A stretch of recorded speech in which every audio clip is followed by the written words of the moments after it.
apa amalan yang perlu dipersiapkan kalau sudah umur 40 tahun. Itu poin yang akan kita bicarakan. Yang belum umur 40 tahun, ya siap-siap mempersiapkan diri. Karena ala bisa karena biasa. Allah Subhanahu wa taala berfirman, "Wa wassaynal insana biwalidayhi ihsana. Hamalathu ummuhu kurhan wa wada'athu kurhan. Wa hamluhu wa fisaluhu 30 syahra. Hatta idza balagha ashuddahu wa balagha 40 sana." Allah menceritakan, kami telah mewasiatkan kepada manusia agar berbuat baik kepada kedua orang tuanya. Kemudian Allah ceritakan tentang peran seorang ibu. Ibu kita tuh mengandung kita selama 9 bulan. Dalam kondisi lemah ya. Subhanallah. Saya tahu istri saya sudah melahirkan 5 anak. Dan saya tahu persis bagaimana kondisi dia ketika dia hamil ya. Kemudian ketika dia mau melahirkan, Allahu Akbar. Kita harus sadar, kita pun pernah seperti itu di perut ibu kita. Ibu kita susah mengandung kita. Dalam kondisi wanita ini lemah, ditambah dengan beban di perut dia. Kemudian menyusui selama 30 bulan hamil dan menyusuinya, kira-kira seperti itu.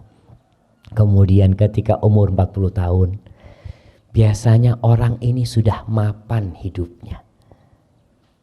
Sudah mulai punya istri, mulai punya anak, mulai sibuk dengan pekerjaannya, lupa sama orang tuanya. Lupa.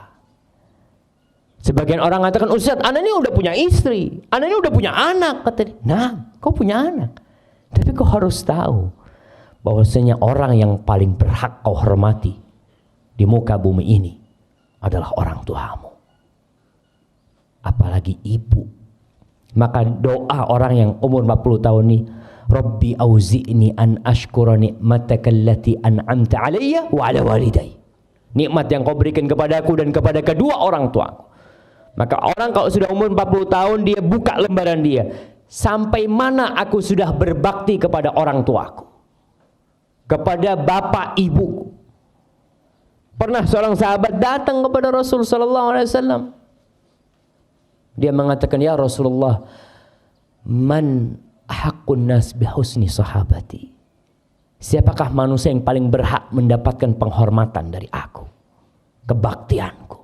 Apa kata Rasulullah SAW? Ummuk, ibumu.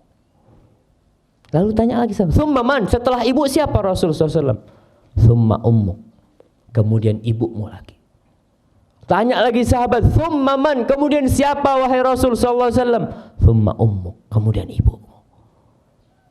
Tanya lagi yang keempat, thumma abuk, baru setelah itu bapakmu. Istri di mana? Di bawah bapak. Apalagi anak-anak. Kalau ada 100 orang yang harus kita hormatin di muka bumi ini, yang pertama ibu, yang kedua ibu, yang ketiga ibu, jamaah. Sekali lagi, orang kalau sudah umur 40 tahun banyak sibuk sama keluarganya. Jarang berkunjung ke tempat orang tuanya. Telepon jarang, punya rezeki lupa sama orang tuanya. Karena berpikir ya saya sudah punya keluarga sendiri. Ingat, walaupun engkau jenderal bintang 4, jenderal bintang 4, punya pasukan 1000, 10.000 pasukan, ketika engkau di hadapan ibumu, pangkatmu hanya anak, nggak lain. Engkau akan dipanggil nak dan engkau akan panggil ibu kepada ibu.